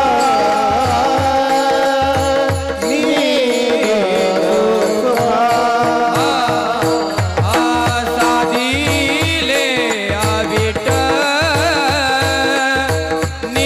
निज सुख साधिले अविटा निज सुख तोंडी मांडी मागे केल्या बरोबरी तोंडी मांडी मागे केल्या बरोबरी साधी मादी मागे केला बरोबरी साधी मादी मागे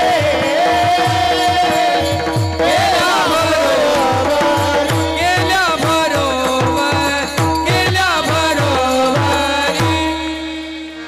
क्षणभरी आम्ही सोसिले वाईट साधिले अवीट निज सुख.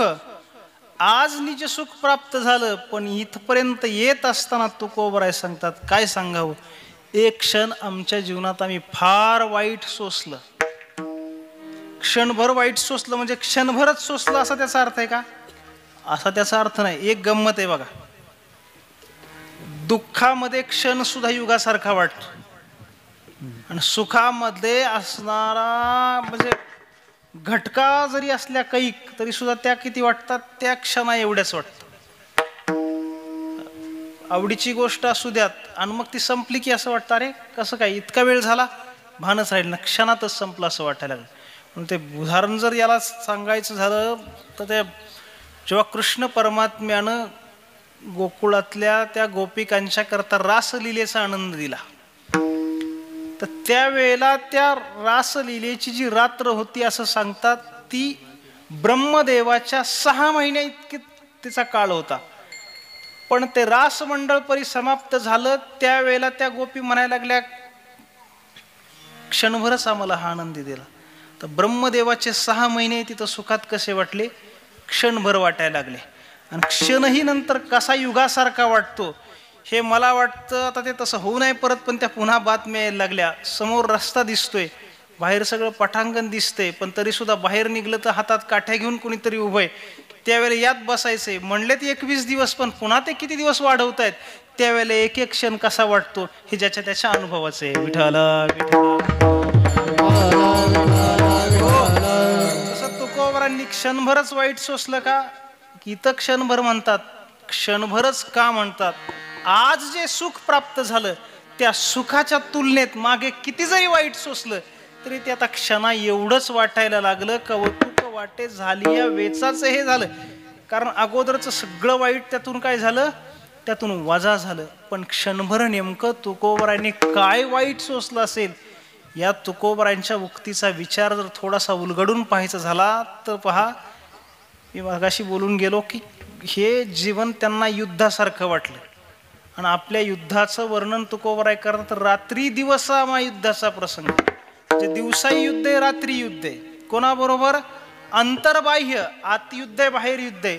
जग आणि मन, बाहेर जगाबरोबर युद्ध आहे, आत असताना मनाबरोबर युद्ध आहे. जगाबरोबरचं युद्ध जिंकणं कदाचित सोपी गोष्ट आहे, सोपी गोष्ट.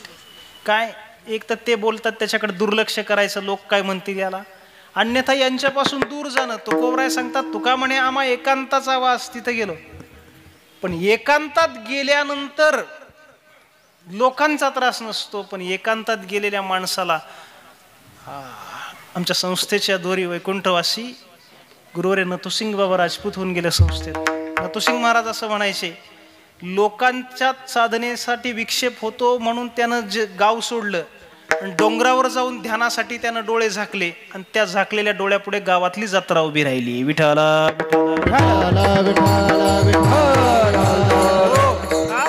तिथं का, तिथं मनानं छळलं. आणि मग या मनाबरोबर असणारं युद्ध जिंकणं फार अवघड आहे. काय ते अनादि संसार मालेच्या ठाई नित्य विषय भोगिले पायी ते ठसावले चित्ताच्या ठाई वारंवार नेई स्वहिता. ह्या इंद्रियांचा आणि विषयांचा नित्य संबंध आहे आणि त्याचे सगळे संस्कार कुठे आहेत? मनावर आहेत. आणि त्यामुळं ते मन आवरलं जात नाही. म्हणून त्या मनाला आवरणं ही किती अवघड गोष्ट आहे. मन आवरण्याकरता त्याच्या जीवनात त्यांना काय सोसावं लागलं असेल, या तुकोबरायांच्या कल्पनेचा विस्तार करण्यासाठी थोडं ज्ञानोबरायांच्या भूमिकेत चला. ज्ञानेश्वर महाराजांनी 18व्या अध्यायात काही उदाहरणं सांगितली, 1-2 ऐका. ते उदाहरण असं सांगितलं एक त्या सारस पक्षाचं, त्याला चक्रवाक असं सुद्धा म्हटलं जातं. त्या सारस पक्षाचं उदाहरण ज्ञानेश्वर महाराज देतात. रात्रीची वेळ आहे आणि त्या रात्रीच्या वेळेमध्ये ते पक्षी आपल्या घरट्यातून निघाले, जोडी नर आणि मादी. रात्रीच्या वेळेला सगळे लोक व्यवहार थांबलेले, त्यावेळेला त्या एकांतात त्यांना भेटण्याचं सौख्य घ्यायचंय मिलनाचं. आणि त्याकरता म्हणून ते घरट्यातून बाहेर पडले. पण मध्ये नदी वाहते, त्या वाहणाऱ्या नदीमध्ये 2 घोट पाणी प्यावेत आणि मग एकमेकाला भेटावं असं ठरलं. ते पाण्याचे 2-2 घोट त्यांनी घेतले. पण गंमत अशी झाली, त्या अंधारात नर होता तो त्या पाण्याच्या डोहावरून उठला आणि नदीच्या पलीकडच्या काठाच्या झाडावर गेला आणि ती मादी उठली ना अलीकडच्या काठावर आली. हा इकडून ओरडला, तो तिकडून ओरडली. याला वाटलं ती तिकडे बोलवती, तिला वाटलं तो तिकडे बोलवते. कळते ना, हे नाही कळलं तर उशीर झालाय. पण तरी एक तर इथं खरं म्हणजे मी खरंच बोलतोय, तसं काय खोटं बोलण्यासाठी आणलं नाही तुम्ही मला. अण्णा ते खरी घटना जीवनातली सांगतो. त्याला तो एक प्राथमिक शिक्षक होता आणि मागे 4-5 वर्षापूर्वी त्याचं लग्न ठरलं. ते लग्न ठरल्यानंतर त्यांनी पत्नी पण शिक्षिकाच केली आणि ते दोघंही एकाच जिल्हा परिषदेत, नगर जिल्हा परिषदेत. फक्त तो होता कर्जत तालुक्यात आणि ती होती जामखेड तालुक्यात.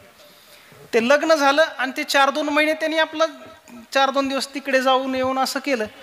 जेव्हा त्या शिक्षकांच्या बदलीचा तो कार्यकाल आला, त्यावेळेला त्यांनी विचार केला असं राहण्यापेक्षा दोघं एका गावात बदलून जाऊ, म्हणजे मी तरी त्या गावात जाईल ना तर ती तरी या गावात. म्हणून त्यांनी अर्ज करायचं ठरवलं बदलीचं स्वेच्छेने. पण विचार असा केला की अर्ज करणारे आपण एकटेच नाही, ह्या जिल्ह्यातले हजारो शिक्षक अर्ज करतील आणि अर्ज करणाऱ्या प्रत्येकाचाच मंजूर होतो असं नाही. म्हणून त्याने डोकं असं लावलं, मी एकट्यानं अर्ज केला आणि मंजूर नाही झाला तर, म्हणून आपण दोघंही अर्ज करू. दोघांना अर्ज केले, माझ्याकडे बघत बसू नका, दोघाचे मंजूर झाले. आणि त्यांच्या इच्छेनं बदली असल्यामुळे पुन्हा 3 वर्ष नाव काढायचं नाही. आता ती या गावात आली, हो दररोज तिकडे जाऊन येऊन करतो विठ्ठल.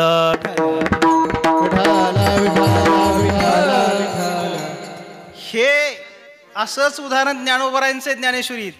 ज्ञानेश्वर महाराज सांगतात, त्या चक्रवाक पक्षाचा नर तिकडून आवाज देतो, मादीला वाटतं तो मला तिकडे बोलवतोय, ती तिकडे जाते. त्याला वाटतं ती इकडे बोलवते, हा इकडे ते तिकडं. असं रात्रभर संपतं, रात्र निघून जाते, भेटत नाही. त्यावेळेला ते कासावीस होतात, पंखामध्ये शक्ती उरत नाही, पायात त्राण राहत नाही, व्याकुळ होऊन जातात. आणि सकाळ झाल्यानंतर जरी एकमेकाला भेटले तरी त्या भेटीला काय अर्थ उरणार आहे. ज्यावेळेला रात्री भेटायचं असं ठरलेलं होतं, त्यावेळेला ती रात्र संपली पण त्यांची ताटातूट झाली. त्यावेळेला काय त्यांचे जीव तळमळले असतील, ज्ञानोबराय सांगतात, कल्पना करा.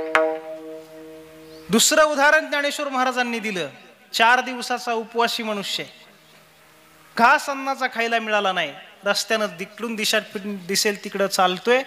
चालता चालता कुठं जर पाणी दिसलं तर घोट 2 घोट पाणी घोटतोय आणि पुढे चालतोय.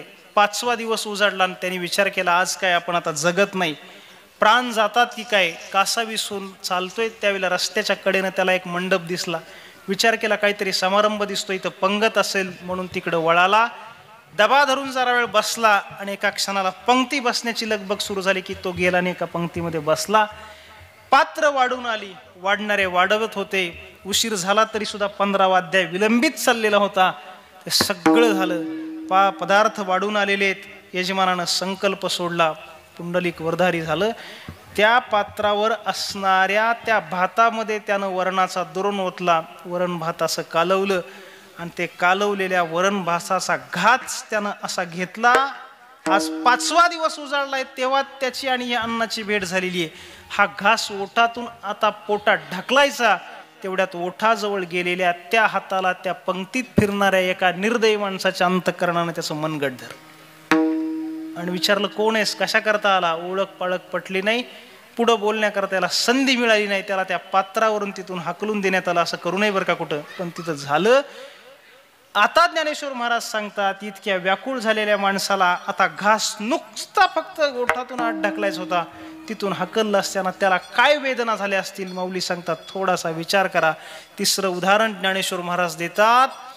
दिवसभर गाई रानामध्ये चरायला गेलेली आहे, त्यावेळेला तिचं 2 महिन्याचं वासरू गोठ्यामध्ये बांधलेलं आहे. संध्याकाळच्या वेळेला सूर्यास्त समयाला तो शेतकरी जनावर घेऊन घरी आला. त्यानं दावणीला ती आपली गुरं बांधली.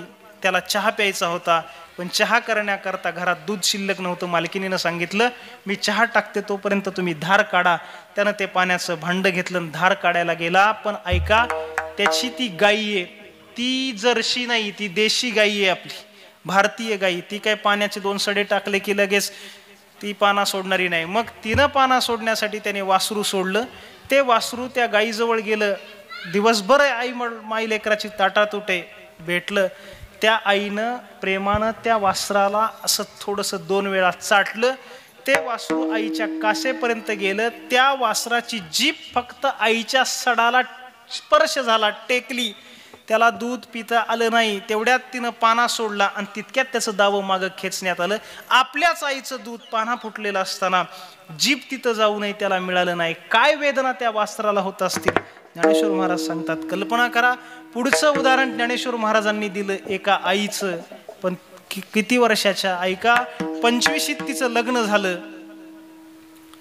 1 2 3 4 असं करता करता ती 55 वर्षाची झाली, पण तिला मूलबाळ झालं नाही. होण्याची शक्यता नसताना काय कर्मधर्म संयोग माहीत नाही, 55व्या वर्षी पाळणा हल्ला. आणि त्यावेळेला तिला अशा उत्तरार्धात आयुष्याच्या एक बाळ जन्माला आलं. ते बाळ तिनं अत्यंत लाडानं वाढवलं. ते पोरग 5 वर्षाचं झालं. आणि ही किती वर्षाची झाली आता, ही 60 वर्षाची झाली. नातू शोभावा या वयाचा तिचा तो मुलगा आहे.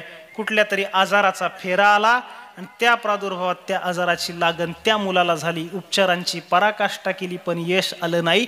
आणि पाहता पाहता 60 वर्षाच्या त्या आईपुढं 5 वर्षाच्या तिच्या एकुलत्या 1 लेकराचा मृत्यू झाला. होण्याची शक्यता नसताना झालं आणि तेही काळानं नेलं. त्या आईच्या अंतकरणाला काय वेदना झाल्या असतील. ज्ञानेश्वर महाराज सांगतात, कल्पना करा. शेवटचं उदाहरण माऊलींनी दिलं. नदी आहे किंवा एखादा तलाव आहे, त्या पाण्याच्या त्या डोहामध्ये काही मासे आहेत, तर त्या सगळ्या मासकुळामधून एक मासा असा वर काढला आणि रखरखत्या उन्हात असा फुफट्यावरती टाकला. त्या तडपडणारा पाटात मासा त्या पाण्याच्या वियोगात काय झाला असेल.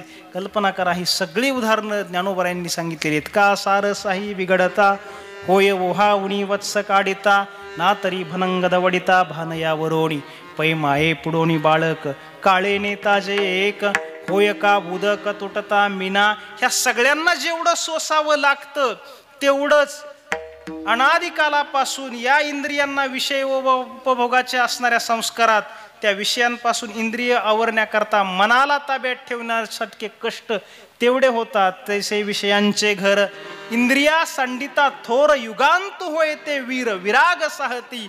तुकोबराय सांगतात, तेवढं मी सहन केलं. क्षणभरी आम्ही सोसिले वाईट, पण आज मात्र साधिले अवीट निज सुख. आज मात्र आम्हाला चांगलं प्राप्त झालं. काही वेळेला काय असतं, लोक वाईट सोसतात. सोसावं तर प्रत्येकालाच लागतं. वाईट सोसतात, पण वाईट सोसूनही पदरात चांगलं पडेल असं नाही. ते हल्ली प्रकार आपल्याकडे नाही राहिले, पण असं म्हणतात कधी काळी ते करणी भानामती पिढा, ते जारण मारण अमुक त्या गोष्टी असतात. तर मग ते त्याचे काही ते मंत्र असतात आणि त्या मंत्रात ती ताकद, पण ते मंत्रासाठी त्याला ते सांभाळावं लागतं. म्हणून आजही तुम्ही बघा, खेड्यात जर एखाद्या माणसाला विंचू चावला तर त्याला दवाखान्यात नेत नाहीत, कोणाकडे तरी नेतात, नाही तर फोन करतात. फोनवर तो माणूस तो विंचू उतरतो. पण ते त्याचे मंत्र असतात. पण काहींची गंमत अशी असते, त्याचे मंत्रच उलटे पाठ असतात.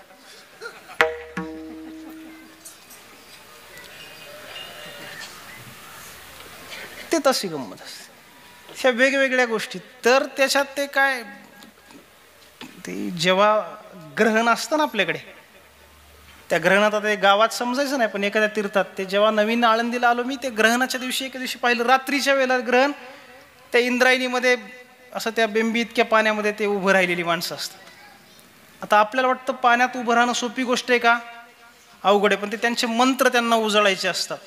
त्यावेळेला मला तिथं आळंदीत खांद्यावर हात ठेवून एका महात्म्याने सांगितलं की हे काहीच नाही, फार किरकोळ गोष्ट आहे, याच्यापेक्षा पुढची खतरनाक, ऐक. म्हणलं काय? मग त्यांनी सांगितलं यात एक प्रकार असा आहे मंत्र उजळण्याचा. कोणता? अमावस्येची रात्र असावी आणि त्या अमावस्येच्या रात्री प्रेताच्या छातीवर बसायचं.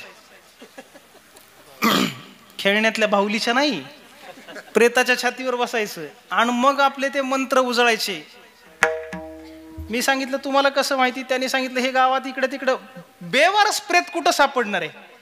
ते सापडतं काशीत. ती पण शक्यता कमी आहे, कारण अनेक मंडळी मरण्याकरता काशीत जातात. त्यावेळेला तिथं जर अमावस्येच्या दिवशी एखाद्याचा मृत्यू व्हावा, त्यात कोणी माणसं नसावीत, पोलिसांची नजर चुकून ते प्रेत उचलायचं कुठेतरी झाडी डोंगरा, झाडी म्हणलं की डोंगर आलं माझ्या तोंडात, काय ते झाडाझुडपात कुठेतरी जायचं आणि तिथं छातीवर बसून मंत्र जपायचा. ही गोष्ट सांगायला कशी वाटते मला, तुम्हाला ऐकायला, पण प्रत्यक्षात कल्पना करा बरं. इतकं वाईट सोसायचं, पण एवढं वाईट सोसून पदरात काय? कुठेतरी ती विद्या कोणाच्या तरी विनाशाला जर घातक ठरली तर अशा माणसाचा शेवटही काही तसा चांगला होत नाही. एवढं वाईट सोसायचं आणि वाईट सोसून साधायचं काय? वाईटच. पण दुसरं उदाहरण आपल्याकडे जुनी कीर्तनकार मंडळी सांगायची.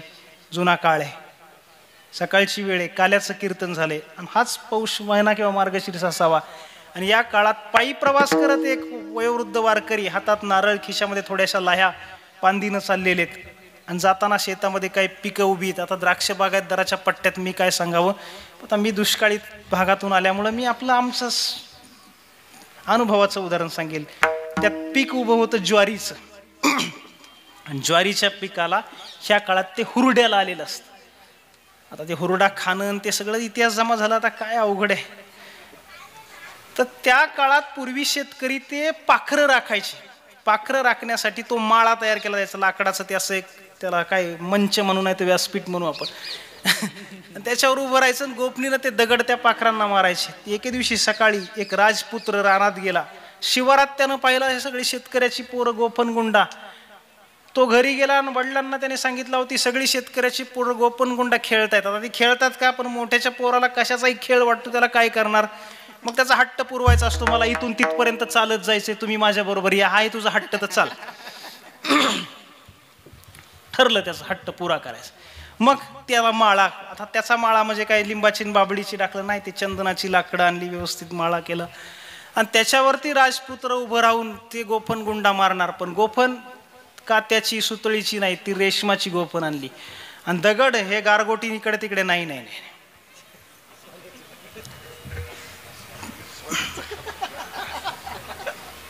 थेट सोन्याचे दगड आणले त्यांनी, 250-250 ग्रॅमचे, पावशेरचे, आणि दिले आणि ते मारायचं. आता रस्त्यानं हा वारकरी बिचारा चाललेला आहे आणि ते पोरगं वर माळ्यावर उभं राहिलं. काय कर्मधर्म संयोग माहित नाही, पहिलाच दगड त्यानं गोपनीत घेतला, फिरवला आणि त्या वारकऱ्याकडे बघून असा मारला. मारल्या बरोबर त्या वारकऱ्याच्या पाठीत तो गोपनीत आलेला इतक्याच पद्धतीनं सपकन त्याच्या पाठीत पडला. आता मला सांगा, पावशेरचा गोटा गोपनीतून आल्यानंतर काय कमी लागला असेल का? पटकन ते असे ओठावरती पडले, गुडघ्यावरती टोपी, एका बाजूला नारळ, एका बाजूला पडले. मागं वळून पाहिलं तर ते राजपुत्र तिकडून हसतोय, आसुरी आनंद. बाबाला चीड आली. अरे राजाचं पोरग असलं तरी गोपनीनं माणसं मारायचं याने काय परवानगा घेतलाय का? काही हो, आज याच्या बापाकडे याची तक्रार घेऊन जायचं. ते उठले, डोक्यात टोपी घातली, नारळ उचलला, तक्रार घेऊन जायचं. पण बाबाच्या लक्षात आलं तक्रार मोठ्याची करायची, पुराव्या अभावी 100व्या दिवशी क्लीन चिट मिळेल, तसं व्हायला नको. आणि म्हणून पुरावा तिथं व्यवस्थित सादर करावा. या करता राजा उद्या विचारील कुठे माझ्या मुलानं मारलेला दगड, म्हणून इकडे तिकडे पाहिलं, दगड हातात घेतला. दगड बाबाला थोडा वेगळा दिसला.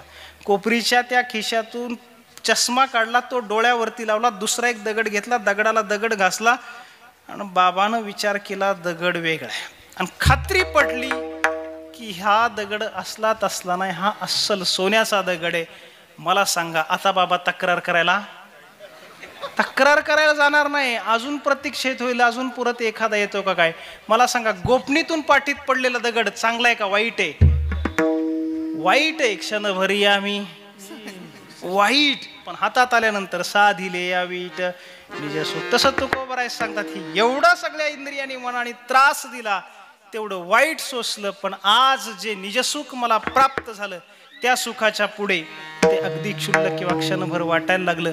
तुकोबारायांना सांगितलं त्यात काय तडजोड करता आली नाही का? वाईट सोसण्याच्या ऐवजी साम दाम दंडभेद या गोष्टी होत्या. महाराजांनी सांगितलं प्रयत्न केला पण यश आलं नाही. सांडी मांडी मागे केल्या भरोवरी अधिकाची परी दुःखाची. आणि आमच्या आधी नाथ महाराजांनी जे सांगितलं तेच खरंय. सांडी मांडी परतेट वासुदेव नाम घोकी. आणि म्हणून हे तसं केलं.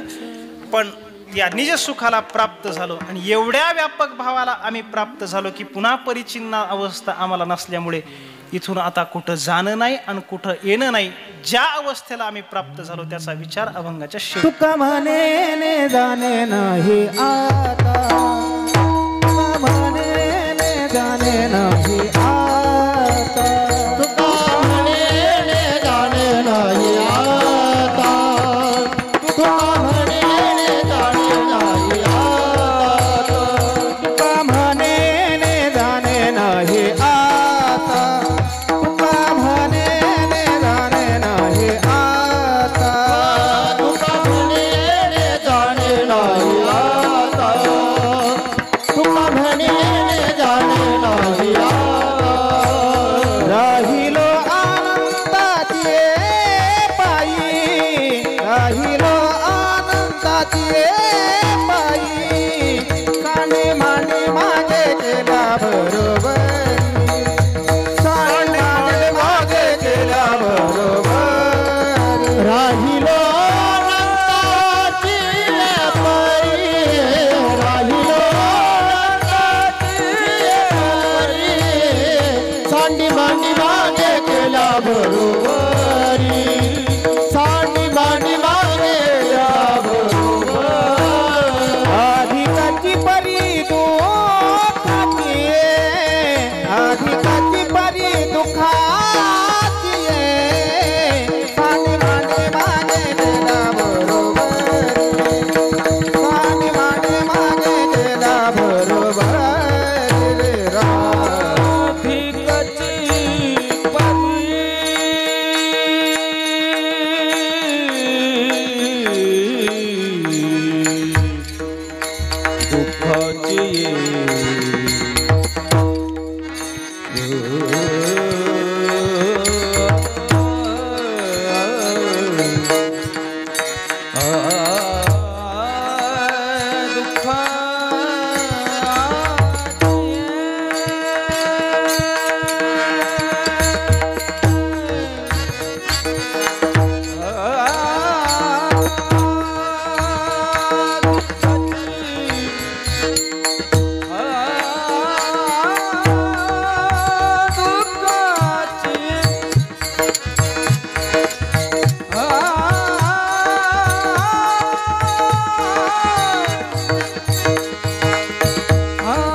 अधिकाची परी दुःखाची अधिकाची परी दुःखाची साडी मागे मागे गेला बरोबरी साडी मागे मागे गेला बरोबरी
तुका म्हणे येणे जाणे नाही आता, राहिलो अनंताची पायी. तुकोबराय सांगतात अशा निज सुखाला प्राप्त झालो. आता या सुखाला प्राप्त झाल्यानंतर काय आहे, एरवी आमच्या जीवनात जेव्हा सुख येत होतं त्यावेळेला कधी दुःखही असायचं. राहिलो अनंताची पायी किंवा निज सुख म्हणत असताना त्या सुखाला सुख नाही, त्याला आनंद म्हणायचं. का? एरवी लौकिकात विषयांपासून जेव्हा सांडी मांडी मागे केल्या बरोबरी आणि अधिकाची परी दुःखाची तेव्हा काय होत होतं, तेव्हा कधी सुख यायचं तर त्या सुखाची जागा दुःख घ्यायचं. म्हणून ते सुख आणि दुःख यांचं एक माळरान होतं. पण त्या माळरानावरती एक अखंड वाहणारा झरा प्राप्त झाला, त्या झऱ्याला आनंद असं म्हणायचं. त्याला आम्ही प्राप्त झालो आणि त्या ठिकाणी असल्यामुळे आता तिथून येणं नाही जाणं नाही. हा आपला अनुभव तुकोबाराय या ठिकाणी आपणा सर्वांच्या समोर अनुवादित करतात. आता हे तुकोबारायांचं जीवन आहे. म्हणून मोक्षाचा विचार करताना त्या दोन टप्पे आपल्याकडे सांगतात, एक सद्य मोक्ष आणि दुसरा क्रममोक्ष. सद्यमोक्ष म्हणजे त्यात ही तुकोबारायांची अवस्था आहे, याची देही याची डोळा भोगू मुक्तीचा सोहळा. म्हणून राहिलो अनंताची पायी येणे नाही जाणे नाही ही अवस्था झाली. सामान्य माणसाच्या जीवनात हा पुरुषार्थ त्याला करताच येईल असं सांगता येत नाही, म्हणून त्याला जमणारच नाही असंही नाही. उदाहरण ज्ञानोबराय असं देतात, एक झाड आहे आंब्याचं, ऐका, आणि त्याला फळं लागलेली आहेत. ती फळं पाडाला आलेली आहेत. वर पिकलेल्या त्या आंब्याकडे आकाशातून एक पक्षी आला आणि जमिनीवरून एक माणूस चालला. त्या फळापर्यंत कोण पोहोचेल? पक्षी लवकर पोहोचेल, माणूसही पोहोचेल, पण त्याला वेळ लागेल. पक्षी आकाश मार्गाने थेट जाईल, माणसाला या फांदीवरून त्या फांदीवर असं करत जावं लागेल. देखे उत्प्लवना सरिसा पक्षी फळाशी जोंबे जैसा, सांगे नरू केवी तैसा पावे वेगी. तो हळूहळू ढाळे ढाळे केवुतेनी एके बळे मार्गाचे नि बळे निश्चित ठाके. तसं पक्षाप्रमाणे जीवन या साधू संतांचे सामान्य माणसाच्या जीवनात ढाळे ढाळे म्हणत असताना आपण केलेली सत्कर्म आणि ती हयातीतल्या सत्कर्माला घरातल्या मंडळींनी त्यांच्या प्रित्यर्थ केलेल्या सत्कर्माची जोड मिळून पुढे ऊर्ध्वगती त्यांना प्राप्त होण्याकरिता म्हणून गेलेल्या व्यक्तीच्या प्रित्यर्थाच्या सत्कर्मांचा भाग म्हणून आज या ठिकाणी कलकत्ते परिवाराच्या द्वारा त्यांचे वडील आदरणीय वैकुंठवासी श्री एकनाथरावजी कलकत्ते आणि इकडे पगार परिवाराच्या द्वारा त्यांचे असणाऱ्या मातोश्री वैकुंठवासी गंगा भागीरथी शांताबाई हरी पगार यांच्या प्रित्यर्थ या सत्कर्माचाच भाग म्हणून वैदिक पद्धतीने तिकडे घरात पिंडदानाचा समारंभ संपन्न होत असताना त्यांच्या प्रित्यर्थ हरिकीर्तनाची सेवा घडावी याला अनुसरून आपण सर्वजण या ठिकाणी उपस्थित आहात. उपस्थित असणारी सर्वच गुरुजन, टाळकरी वृंद, सर्वच महाराज मंडळी, माझा व्यक्तिशः आपणा सर्वांशी परिचय आहे. मृदंगमणी आपणा सर्वांच्या उपस्थितीत झालेली ही संकीर्तनाची सेवा जगद्गुरु श्री तुकोबाराय महाराजांच्या या अभंगावरती काही मोडकं तोडकं चिंतन करून वेडवाकडं आपल्यासमोर बोलण्याचा प्रयत्न केला. ज्यात जे काही बरोबर असेल, शास्त्र संवादी असेल, ते माझ्या आळंदी निवासी सद्गुरू जोग महाराज वारकरी शिक्षण संस्थेच्या गुरुजनांचे. यात आपल्याला काही चुकीचं वाटलं असेल, शास्त्र असंबद्ध असेल, ते माझ्या बुद्धीचे दोष, ते माझे मला परत करा. आपणा सर्वांच्या उपस्थितीत झालेली ही सेवा या दोन्ही विभूतींना त्यांच्या स्मृतीला विनम्र भावानं अभिवादन करून परमात्म्याच्या चरणी सुपूर्द करून या ठिकाणी वाणीला विराम देऊया. ज्ञानेश्वर माऊली